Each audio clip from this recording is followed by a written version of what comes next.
এক ফোঁটা গুজব হাজারো পরিবার ধ্বংস করতে পারে। একজন বলে, শুনছ অমুক নাকি মরে গেছে। 2 মিনিটে 50 জন শুনে, 5 মিনিটে 500 জন জানে, কিন্তু কিছুক্ষণ পর শোনা যায় ওইটা আসলে গুজব ছিল। গুজব মানে মিথ্যা, আর মিথ্যা হলো শয়তানের হাতিয়ার। রাসূল সাল্লাল্লাহু আলাইহি ওয়াসাল্লাম বলছেন, একজন ব্যক্তি মিথ্যা বলেই যায়, এমনকি আল্লাহর কাছে সে মিথ্যাবাদী হিসাবে লিপিবদ্ধ হয়। বুখারী ও মুসলিম।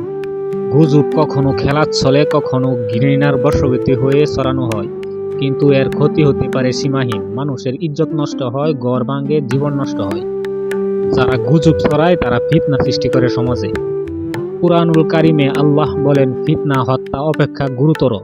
সূরা বাকারা আয়াত 191। গুজব ছড়ানো শুধু অপরাধ নয়, ইসলামে এটা গুনাহের কাজ। আমরা অনেক সময় বুঝেও চুপ থাকি, আবার অনেক সময় না বুঝেই শেয়ার করি।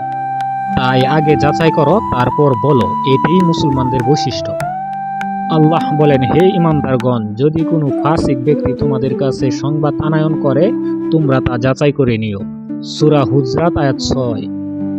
আজকে গুজব ভাইরাল হচ্ছে কারণ আমরা যাচাই না করে শেয়ার করছি।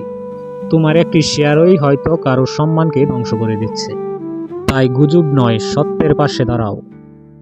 চলো আজ থেকেই সিদ্ধান্ত নেই, কোনো তথ্য যাচাই ছাড়া বিশ্বাস করব না। মিথ্যা বা গুজব ছড়াবো না, বরং অন্যদের সচেতন করব। গুজব রুখো, সত্য বলো। ইসলাম আমাদের সচেতন হওয়ার শিক্ষা দেয়।